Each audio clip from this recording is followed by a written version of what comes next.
मोठ्या बातमीनं, कारण मुख्यमंत्र्यांच्या निवासस्थानी शिवसेनेच्या वरिष्ठ नेत्यांची बैठक बोलावण्यात आली। या बैठकीमध्ये लोकसभेच्या पार्श्वभूमीवर चर्चा होणार असल्याची माहिती न्यूज 18 लोकमतला सूत्रांनी दिलेली असून येत्या 2 दिवसात शिवसेनेच्या उमेदवारांची यादी घोषित होणार असून उमेदवारांच्या नावावर या बैठकीमध्ये अंतिम निर्णय होण्याची शक्यता वर्तवण्यात आली आहे। याविषयी आपण सविस्तर अपडेट जाणून घेऊयात। आमची प्रतिनिधी प्रणाली कापसे आपल्या सोबत आहे। गुड मॉर्निंग प्रणाली। लोकसभेच्या पार्श्वभूमीवर येत्या 2 दिवसात आता शिवसेनेची यादी जाहीर होणार करते, पण त्यापूर्वी आज एक वर्षावर बैठक बोलावण्यात आली आहे। काय अपडेट्स आहेत या बैठकी संदर्भात? आपण बघितलं तर लोकसभा निवडणुकीसाठी पहिल्या 2 टप्प्यातले उमेदवारी अर्ज भरण्यात आलेले आहेत। आता उर्वरित 3 टप्पे राहिले आहेत आणि या 3ही टप्प्यांसाठीचे अर्ज भरण्याला सुद्धा येत्या काळामध्ये लवकरात लवकर सुरुवात सुद्धा होणार आहे। अशा पार्श्वभूमीवर महायुतीचे अजून 11 उमेदवार असे राहिलेले आहेत ज्यांच्या नावांची घोषणा व्हायची आहे आणि त्यात जर आपण बघितलं तर विशेषतः कोकण आणि मुंबई पट्टा जो आहे MMR रिजन यामधली नावं अजून शिल्लक आहेत आणि त्या पार्श्वभूमीवर मुख्यमंत्र्यांकडे ही महत्त्वपूर्ण बैठक बोलवण्यात आलेली आहे। मग ते रत्नागिरी, सिंधुदुर्ग असेल, ठाणे, पालघर, कल्याण, डोंबिवली असेल, या सगळ्या जागांवरचे उमेदवार जे आहे ते येत्या काळामध्ये घोषित होणं अपेक्षित आहे। शिवाय या पहिल्या 2 टप्प्यांसाठी आतापासूनच प्रचार सुरू झालेला आहे आणि त्यामुळं प्रचारासाठी सुद्धा या सगळ्या नेत्यांना राज्याच्या त्या भागामध्ये जावं लागणार आहे। या सगळ्या गोष्टींच्या पार्श्वभूमीवर येत्या 2 दिवसांमध्ये शिवसेनेची यादी जाहीर होणार आहे आणि म्हणून त्या दृष्टीने ही महत्त्वपूर्ण बैठक मुख्यमंत्र्यांच्या निवासस्थानी बोलवण्यात आली। धन्यवाद प्रणाली या सविस्तर माहितीसाठी। तर शिवसेनेच्या सगळ्याच मंत्र्यांची दुपारी 12:30 वाजता मंत्री शंभूराज देसाई यांच्या पावनगड बंगल्यावर महत्त्वाची बैठक होणार आहे। लोकसभा निवडणुकीमध्ये रणनीतीचं नियोजन करण्यासाठी सगळ्या मंत्र्यांसोबत या बैठकीमध्ये चर्चा केली जाणार आहे। शिवसेनेच्या प्रत्येक मंत्र्यांवर 2 ते 3 लोकसभा मतदारसंघांची जबाबदारी असणार असल्याची माहिती समोर येते।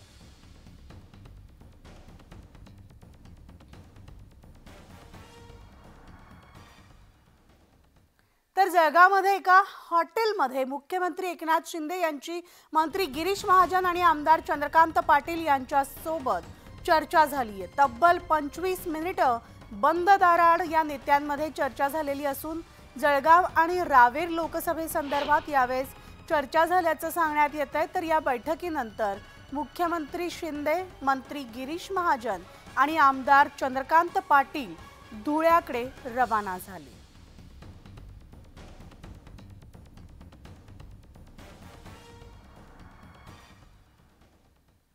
तर सातारा लोकसभा निवडणुकीच्या पार्श्वभूमीवर सातारा जिल्ह्यामध्ये स्थानिक पातळीवर 3 मेळाव्यांचं आयोजन करण्यात आलंय। शिवेंद्रराजेंनी साताऱ्यातील स्थानिक राजकारणाबाबत कार्यकर्त्यांसोबत चर्चा केली आहे। तर यावेळेस त्यांनी राजकारण बाजूला ठेवून महायुतीसाठी काम करण्याचे आदेश कार्यकर्त्यांना दिले।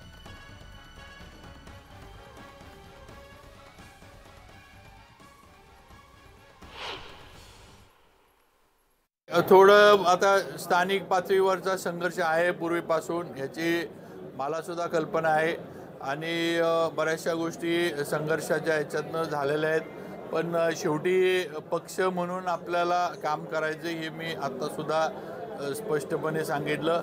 शेवटी आपल्याला आज जी एवढी सातारा शहरात, तालुक्यात, जावळीत सगळीकडं रस्ते, पर्यटनाचं जे काही सगळं काम चालू आहे, शहरामध्ये जे काही एवढी कामं चालू आहेत, त्या सगळ्याला निधी आपल्याला फडणवीस साहेबांच्या माध्यमातून आणि एकनाथ शिंदे साहेबांच्या माध्यमातून मिळाले। लोकसभा निवडणुकीच्या पार्श्वभूमीवर आता राज्यात चर्चेत असलेल्या मतदारसंघांपैकी एक म्हणजे माढा। एकेकाळचा राष्ट्रवादीचा गड मानल्या जाणाऱ्या माढा लोकसभा मतदारसंघात पवारांच्या नव्या खेळीमुळे मोठा राजकीय भूकंप होणार आहे। तर माढ्यामध्ये भाजपकडून रणजितसिंह नाईक निंबाळकरांना उमेदवारी जाहीर झाली आहे।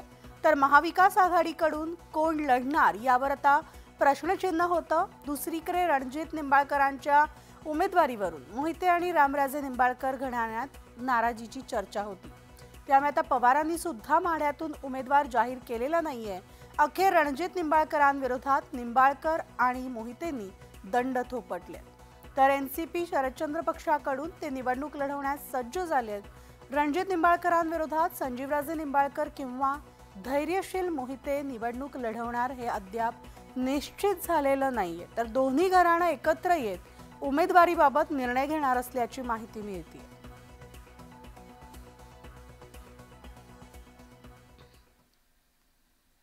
आणि यानंतर आता बातमी आहे ती म्हणजे लोकसभा निवडणुकीसाठी शरद पवारांनी डावपेच टाकायला सुरुवात केली आहे. साताऱ्यामध्ये भाजपकडून उदयनराजे भोसलेंच्या नावाची चर्चा असताना महाविकास आघाडीकडून कोण अशी चर्चा सुरू होती. साताऱ्यामधून पवार कोणता उमेदवार उभा करणार अशी चर्चा सुरू असताना पवारांनी थेट पृथ्वीराज चव्हाण यांनाच उमेदवारीची ऑफर दिल्याची माहिती आहे. साताऱ्यामधील विद्यमान खासदार श्रीनिवास पाटील यांच्या प्रकृतीच्या कारणास्तव निवडणूक लढवणार नाही, मात्र ही जागा आमचीच असल्याचं सांगत पृथ्वीराज चव्हाण जर तुतारी चिन्हावर निवडणूक लढवणार असतील तर याबाबत विचार होऊ शकतो असं सूचक विधान पत्रकारांसोबत अनौपचारिक गप्पांदरम्यान त्यांनी केलंय. तर चव्हाण यांनी ही ऑफर स्वीकारल्यास साताऱ्यामध्ये महायुतीसमोर तगडं आव्हान असेल अशी चर्चा आहे.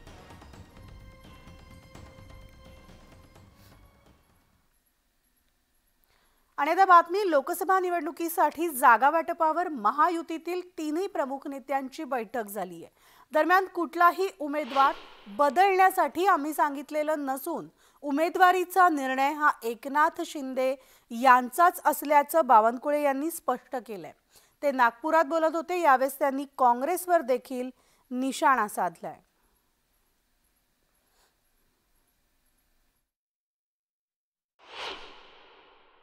एकनाथ शिंदेजी, देवेंद्रजी, अजितदादा प्रत्येक बैठकीमध्ये आहोत. परवा रात्री बसलो. कुठलाही उमेदवार बदलावा अशी आम्ही त्यांना कुठलीही सूचना दिली नाही. परंतु काही उमेदवार एकनाथ शिंदेजींनी तिथल्या सर्वेक्षणावर बदलले असतील, तिथल्या त्यांच्या यंत्रणेच्या माध्यमातून जे काही त्यांना वाटलं असेल त्यांचे उमेदवार ठरवण्याचा अधिकार त्यांना आहे. भाजपाचे उमेदवार ठरवण्याचा अधिकार केंद्रीय पार्लमेंटरी बोर्डाला आहे. काँग्रेस पार्टी ही रोज कमजोर होते आहे. काल माजी खासदार संजय निरुपमने पार्टी सोडली. आपण मागे बघितलं असाल की शिवराज पाटील चाकूरकर यांच्या कन्या अर्चना पाटील चाकूरकरनी पार्टी सोडली. बसवराज पाटील यांनी पार्टी सोडली. उल्हास पाटील यांनी जळगावमध्ये पार्टी सोडली. इतके मोठे मोठे लोक काँग्रेस पार्टी सोडून चालले आहेत आणि एकच सांगतात आहे, काँग्रेस पार्टीत आम्हाला कोणी विचारत नाही. आणि आता इकडे मुंबईमध्ये महायुतीचा पहिला संकल्प मेळावा वांद्रे मतदारसंघात संपन्न झालाय. या मेळाव्याला मतदारसंघामधील विद्यमान खासदार पूनम महाजन गैरहजर होत्या. त्यामुळे आता महाजनांना उमेदवारी मिळण्याची शक्यता कमी असल्याच्या चर्चांना पुन्हा उधाण आले. या मेळाव्याचं नेतृत्व हे आशिष शेलारांनी केलंय. तर या मतदारसंघातून त्यांचीच वर्णी लागण्याची शक्यता वर्तवली जाते. या निवडणुकीमध्ये उमेदवार कोण हा मुद्दा महत्त्वाचा नसून अब की बार 400 पार हेच ध्येय असल्याचं आशिष शेलार यांनी सांगितलंय. अनेक जण विचारतायत की उमेदवार घोषित नसताना मेळावा कसला. तर उमेदवार जाहीर होईल तेव्हा होईल, पण आमच्यासाठी पक्ष प्रथम असल्याचं शेलारांनी स्पष्ट केलंय. पूनमताई आमच्या नेत्या आहेत. पूनम महाजन यांनी 10 वर्ष या मतदारसंघामध्ये अतिशय उत्तम काम केले आहे. मला काही पत्रकारांनी विचारलं की अरे उमेदवार घोषित होण्याआधी मेळावा कसा. म्हटलं ते पक्ष अन्य आहेत आमचे विरोधक की ज्यांना उमेदवार समोर दिसल्यावरच पक्षाचं काम करावं लागतं. आमची महायुती अशी आहे, उमेदवार तर घोषित होईलच पण पक्षाच्या कामाला प्राथमिकता देणं हे आमच्या कार्यकर्त्यांचं काम आहे. होय किरणजी, तुम्ही सांगितलं ते खरं आहे की 6 लोकसभा मतदारसंघ आहेत. तुम्ही स्वतः, मी, या मंचावरचे काही नेते आहेत आपले, सगळे 6 लोकसभा मतदारसंघात जात आहेत आणि 6 मतदारसंघामध्ये मतदारांमध्ये आणि कार्यकर्त्यांचा उत्साह आहे. वारंवार सांगतोय की मुंबईतल्या 6 जागा महायुतीच जिंकेल, याबद्दल सुद्धा शंका नाही. तर भाजपचे मुंबई अध्यक्ष आशिष शेलार आणि काँग्रेस प्रदेशाध्यक्ष नाना पटोले यांच्यात चांगलीच जुंपली आहे. भाजपचे अकोल्याचे भाजपचे खासदार संजय धोत्रे यांच्यावर काँग्रेस प्रदेशाध्यक्ष नाना पटोले यांनी असंवेदनशीलपणे टीका केलेली होती. यावरून आता आशिष शेलार यांनी पटोलेंचा समाचार घेतलाय, तर शेलारांच्या टीकेला नाना पटोले यांनी प्रत्युत्तर दिलंय. निर्बुद्ध नसतील असा आमचा समज होता, पण असंवेदनशीलतेचा कळस गाठून नानांनी स्वतःच मी निर्बुद्ध आहे याचा परिचय दिला. यापेक्षा वेगळं मी काय सांगू. एक व्यक्ती ज्या वेळेला स्वतःच्या जीवनाची लढाई त्या ठिकाणी लढतोय, त्याच्याबद्दल सुद्धा राजकारण करणं, इतक्या हीन पातळीचं राजकारण केवळ काँग्रेसला आणि नानांनाच शोभू शकतं. पटोले आजवर पक्षाचे नेते आहेत असं आम्हाला वाटत होतं, मात्र ते निर्बुद्ध नाहीत. मात्र ते निर्बुद्ध आहेत याचा परिचय ते स्वतः देत आहेत असं आशिष शेलार म्हटले आहेत. स्वतःच्या मुद्द आहेत, त्यांच्या प्रमाणपत्राची गरज त्यांनाच आता याला पागल दवाखान्यात पाठवण्याची वेळ आलेली आहे. जनतेच्या हक्कासाठी लढणारा, संविधान वाचवण्यासाठी लढणाऱ्या व्यक्तीला हे निर्बुद्ध म्हणत असतील, तर हे लोकशाहीचे किती घातक आहेत हे त्याच्यातून स्पष्ट होतं. आणि अमरावती लोकसभा मतदारसंघामधील निवडणुकीच्या रणांगणात राणा दाम्पत्य आणि प्रहार संघटनेचे अध्यक्ष बच्चू कडू यांच्यात आरोप प्रत्यारोपांच्या फैरी झडतायत. नवनीत राणांविरोधात प्रहार संघटनेनं दिनेश बुप यांना निवडणुकीच्या रिंगणात उतरवलंय. दरम्यान रवी राणा यांनी जाहीर केलेल्या सभेमध्ये बच्चू कडूंवर हल्लाबोल सुद्धा केला. बच्चू कडू हे काँग्रेसची बी टीम असल्याचं त्यांनी म्हटलं होतं, तर त्यांच्या या टीकेवर बच्चू कडूंनी पलटवार केलाय. रवी राणा आणि बच्चू कडूंमधील आरोप प्रत्यारोपांच्या फैरीनं अमरावतीची निवडणूक आता राज्यात चांगलीच गाजतीये.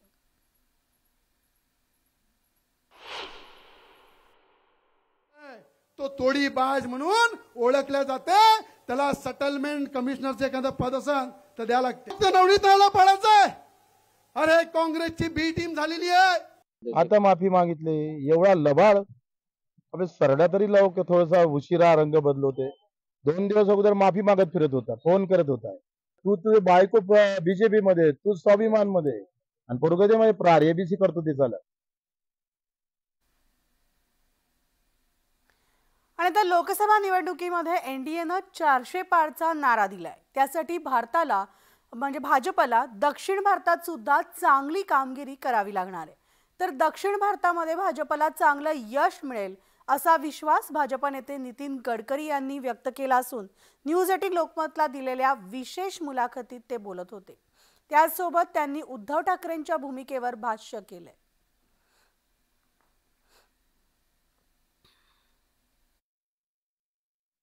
हमारा विश्वास है कि कम से कम हम 370 जगह भाजपा जीतेगा और 30 एनडीए जीतेगी और हम 400 पार जाएंगे.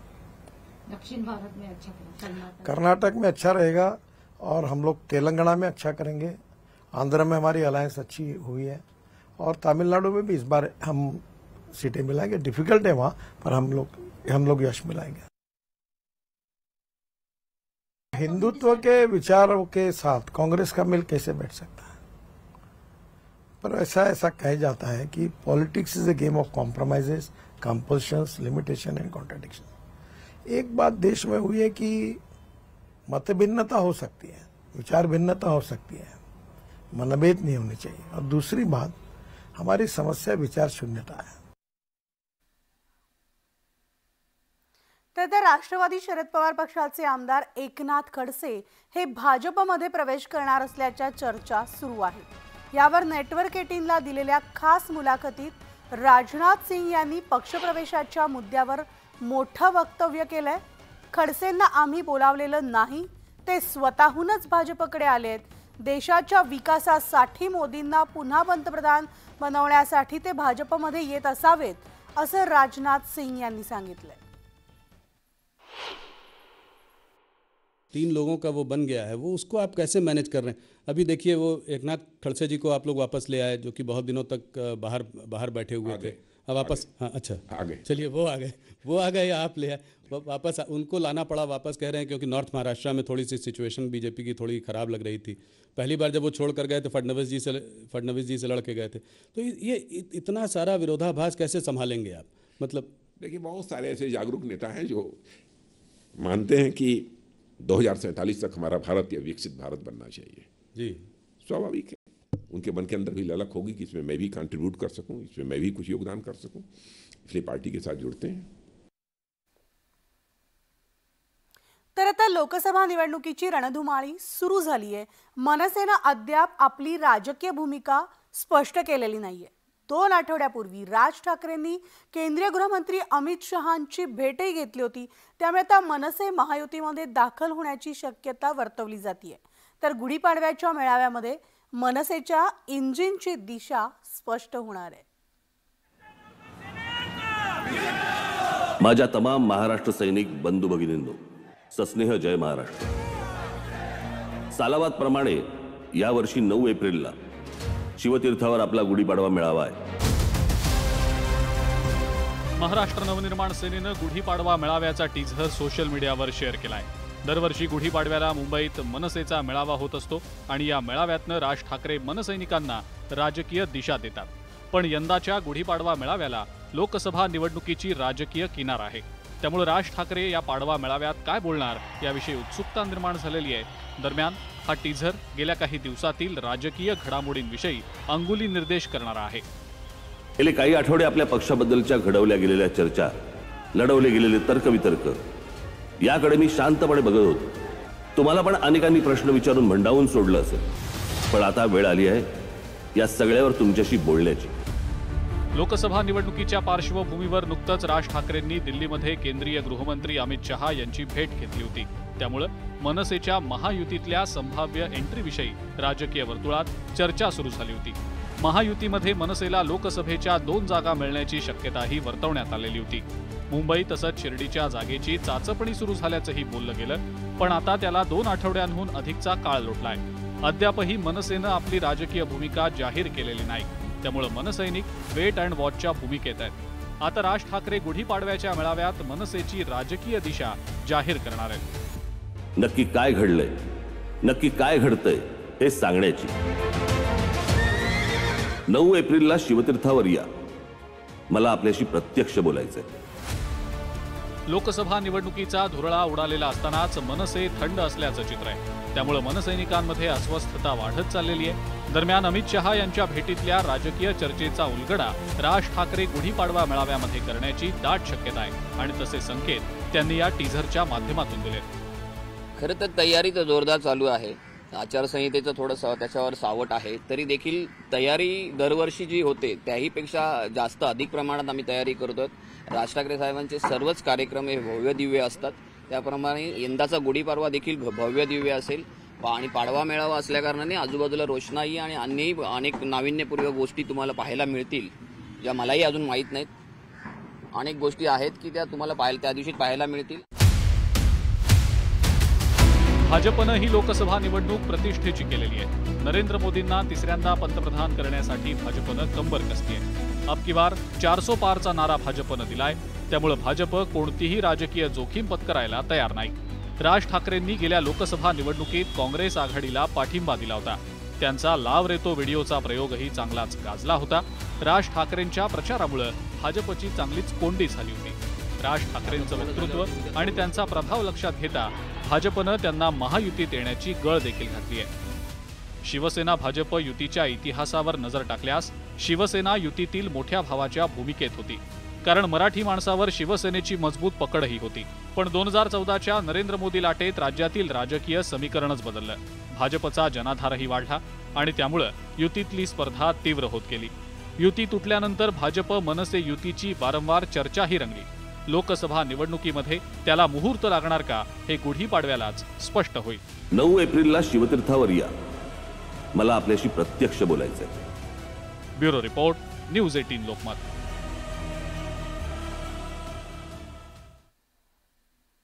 तर आता बघायचे राज ठाकरेंच्या या गुढीपाडव्याच्या मेळाव्यात राज ठाकरे त्यांच्या कार्यकर्त्यांना नेमका काय संदेश देत आहेत ते. यानंतर वळूयात पुढच्या बातमीकडे. पिंपरी चिंचवड शहरामधील जाधववाडी वडाचा माळ येथील एका भंगाराच्या गोदामाला भीषण आग लागलेली आहे. पिंपरी चिंचवड महानगरपालिकेच्या 17हून अधिक अग्निशमन दलाच्या वाहनांच्या सहाय्याने आगीवर नियंत्रण मिळवण्याचं काम सध्या सुरू आहे. आग कशामुळे लागली या संदर्भात कोणतीही माहिती समोर आली नसून पिंपरी चिंचवड पोलिसांनी या परिसरात मोठ्या प्रमाणात बंदोबस्त देखील तैनात केलेला आहे.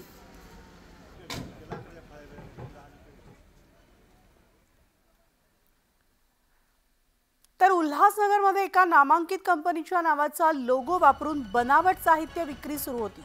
उल्हासनगरमधील श्रीराम चौकात प्युमा या ब्रँडच्या कंपनीचा लोगो वापरत विविध प्रकारच्या बॅगची विक्री सुरू होती. तर याची माहिती मिळताच उल्हासनगर क्राईम ब्रांचच्या पथकानं या दुकानावर छापेमारी टाकून बनावट साहित्य जप्त केलंय. या प्रकरणी व्यवसाय करणाऱ्या गड्डू शहा आणि राजू साव या दोघांच्या विरोधात गुन्हा दाखल करून त्यांना अटक करण्यात आली आहे. आणि या बातम्यांचं बुलेटिनमध्ये वेळ झाली इथेच थांबण्याची. ताज्या घडामोडींसाठी तुम्ही पाहत राहा न्यूज 18 लोकमत.